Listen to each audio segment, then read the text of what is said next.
제2의 문재인 예. 이재명에 대한 얘기를 안 할 수가 없거든요. 예. 물론 이재명 지사는 자기는 문재인과 다르다. 예. 나는 행동파, 그리고 한다면 하는 사람이고, 그리고 좌고우면 안 하고, 아무튼 이 불공정한 세상을 바꾸기 위해서 나는 일을 잘하는 사람이다, 이런 식으로 해서 문재인과 반대되는 이미지를 아마 들고 나올 것 같아요. 물론 그러면서도 지금은 친문의 눈치를 보고 있긴 하지만, 자, 이재명은 문재인하고 다른 지도자입니까? 같은 지도자입니까? 저는 이렇게 생각해요. 이재명 지사가 지금까지 문재인 대통령과는 다르게 행정면에서 약간의 다소간의 이제 평가를 받으면서 올라왔는데, 그 많은 것들이 저는 어느 정도는 행운에 가까운 것들이 따랐다, 이렇게 봅니다. 예를 들어 성남시장으로 그분이 먼저 이제 정치를 시작했는데, 그 당시에 그 판교나 이런 곳에 지방 법인세가 많이 거쳐가지고, 법인세 지방분이 이제 많이 거쳐가지고, 그걸 바탕으로 해가지고 여러 가지 이제 시혜성 복지 정책을 펼치면서 다소 이제 인기가 올라간 것으로 보이는데, 그런 것이 사라진 상태에서 이재명 지사의 어떤 철학이라는 것이 무엇이 남아있느냐에 대해서는 저는 다소 의문점이 드는 부분이 있고, 경기도지사 임기를 이제 한 3년 정도 하면서, 아니 그때 이제 성남시장 하면서 그 보였던 모습보다는 덜 적극적이게 되고, 그러다 보니까 자극적인 이슈들을 많이 이제 건드리는 것 같은데, 저는 대선에 올라갔을 때 문재인 정부가 공유하고 있는 그런 문제점, 과연 새로운 산업을 진흥시키고 미래를 보여줄 수 있냐에 대해서는 좀 박한 평가를 받을 수밖에 없지 않느냐, 그런 생각을 해서 저는 지켜보려고 합니다. 이재명 지사가 지금까지는 상대방을 두고, 적을 두고 언급하는 그런 상황 속에서 여러 가지 발언이나 이런 거에 있어서 좀 지지를 받은 분이 있다면은, 본인이 스스로 비전을 만들고 개척해 나가는 것에 있어서는 문재인 정부와 다를 바가 없을 것이다, 저는 그런 생각을 좀 하게 됩니다. 이재명 지사가 기본소득 요새는 네. 많이 꼬리를 내리고 있는데요. 네. 이 기본소득은 문재인 정부의 소득주도 성장에 어떻게 보면 더 막 나가는 막가파이라고 할 수 있거든요. 네. 근데 아무튼 국민들이 네. 워낙 코로나로 어려운 상황에서 재난지원금도 받아보고 네. 국가가 나에게 뭘 준다는데, 그걸 준다고 하는데 네. 재원만 마련되면 좋은 거 아니야? 네. 이렇게 막연히 생각하는데, 문재인 정부 때도 최저임금 올려주고 소득주도 성장 네. 얘기했지만 이렇게 경제 전체를 위기에 빠뜨렸잖아요. 저는 이재명식의 무차별 어떤 이 표를 얻기 위한 이 현금 나눠주기, 이것이 기존의 복지라든가 산업정책을 다 뒤엎어버린다면, 저는 대한민국 경제, 이 세계 10위의 경제 대국이 큰 파국을 맞을 위기로 간다고 생각하고요. 저는 정권 교체는 곧 이재명 집권 저지랑도 연결돼야 된다고 생각을 합니다. 그리고 무엇보다도 이재명의 기본소득은 공정하지가 않아요. 물론 이 공정이라는 것에 과연 철학이 무엇이고 공정의 실체가 무엇인가인데, 지금 우리는 맞춤형 복지, 그리고 이제 자기의 기회의 사다리를 갖기 위한 청년들을 위해서 우리가 지원도 하고, 또 예를 들어서 실업 상태에서 재교육 받는 사람들에게 실업급여도 지원하고, 네. 또 육아휴직을 해서 출산을 하는 경우에 거기도 지원하고, 여기에 충분히 생활 보장이 되고 자기의 능력을 키울 수 있는 이런 지원이 가야 되지.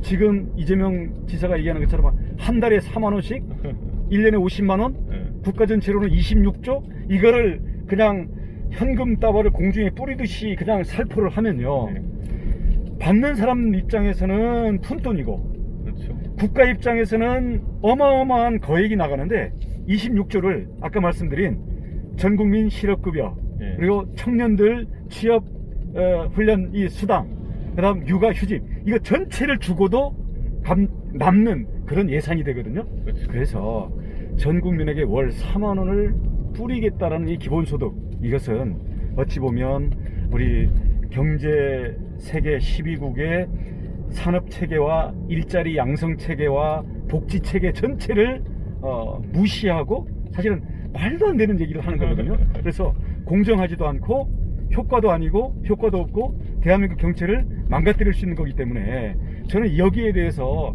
어정쩡하게 그쪽은 10을 주니까 우리는 5를 주겠다 이렇게 하는 게 아니라, 적극적인 복지정책, 노동정책, 그리고 산업을 통한 성장정책, 이것을 통해 가지고 정면 승부를 해야 된다고 생각해요. 그런 면에서 우리 이 대표님께서 이제는 성장에 대한 기대와 희망, 그리고 새로운 산업의 어떤 알맹이를 만들어 나가는 그 부분에 우리 국민의힘이 제대로 노력도 하고 실력을 보여줘야 예. 우리 청년 세대와 우리 국민들의 기대를 충족시키지 않나 생각합니다.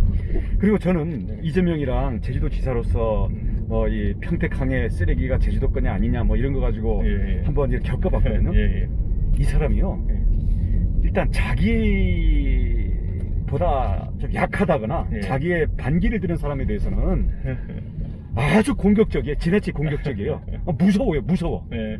이번에도 저 지역화폐에 대해서 예. 국책연구원이 그걸 이렇게 이 통계 수법을 가지고 분석을 한 거에 대해서 징계를 해라라고 하잖아요. 네. 지금 우리 문재인 대통령도 자기를 비판한 사람에 대해서 고발했다가 네, 하고 그렇죠. 지금 문윤영 그 대통령 아들도 이제 사사건건 네. 이제 하고 있는데, 지금 문재인 정부는 민주화 세력이라 그러면서 네. 사실은 우리 국민들의 개인의 자유, 그리고 기업의 자유, 그리고 정치적인 자유에 대해서 이 헌법 질서를 파괴하고 있는 거거든요. 네. 이재명이 가게 되면 이 헌법 파괴와 자유에 대한 억압, 그리고 자기 반대편에 대한 공격, 이 부분이 문재인보다 더 한술 더 떠서 더 막가파로 간다. 그래서 저는 경제와 이 정치적인 자유, 여기에 대해서 그야말로 막가파 정부로 갈 수 있기 때문에 이재명은 반드시 저지해야 된다. 제가 좀 흥분을 했는데 아니, 그 정치적인 자유와 이 부분에 대해서 어떻게 네. 생각하세요? 저는 기본적으로 그분이 이제 정치적 타협이라는 것을 하는 모습을 많이 보여주지 않았기 때문에 많은 국민들이 불안해하고 있다고 생각합니다. 본인이 옳다고 생각하면은 뭐 그게 실제로 옳지 않다 하더라도 막무가내로 이제 밀어붙이고, 그리고 다른 사람을 비난하기까지 하는 모습, 그리고 저는 대부분의 이런 정치적 결정에 있어가지고 이재명 지사가 논리적으로 굉장히 좀 모순인 걸 많이 건드린다 보거든요. 이제 예를 들어 기본소득 문제 그분이 이야기하는 것도, 보통 기본소득을 이야기하면은 여러 가지 버전이 있고, 보통 보수에서도 만약에 조금 관심 가질 수 있는 버전이 있다고 하면은 기존에 있던 복지를 어느 정도 좀 통폐합하고 빼는 과정 속에서 그거를 일원화해서 지급하자, 이 정도가 우파적 관점의 기본소득일 텐데, 뭐 그런 걸 추진하겠다는 것도 아니고, 그냥 살펴보면은 기존에 하던 것들 다 하면서 거기다 기본소득까지 얹겠다, 뭐 이런 식으로 이제 독자적인 주장을 하고 있는데, 보통 정치라고 하는 것은 또 국민의 세금을 쓰는 일이라고 하는 것은 그 피땀 같은 세금을 A에 쓸 것이냐 B에 쓸 것이냐, 아니면 조금 나눠가지고 A에도 조금 쓰고 B에 조금 쓸 것이냐, 이런 굉장히 치열하고도 고독한 결단의 과정들이 있는 것인데, 그 사람은 무조건 A도 주고 B도 주겠다 이런 식으로 나와버리거든요. 저는 이런 것들은 치열한 정치에 대한 고민이 아니다. 오히려 아까 말씀드렸던 것처럼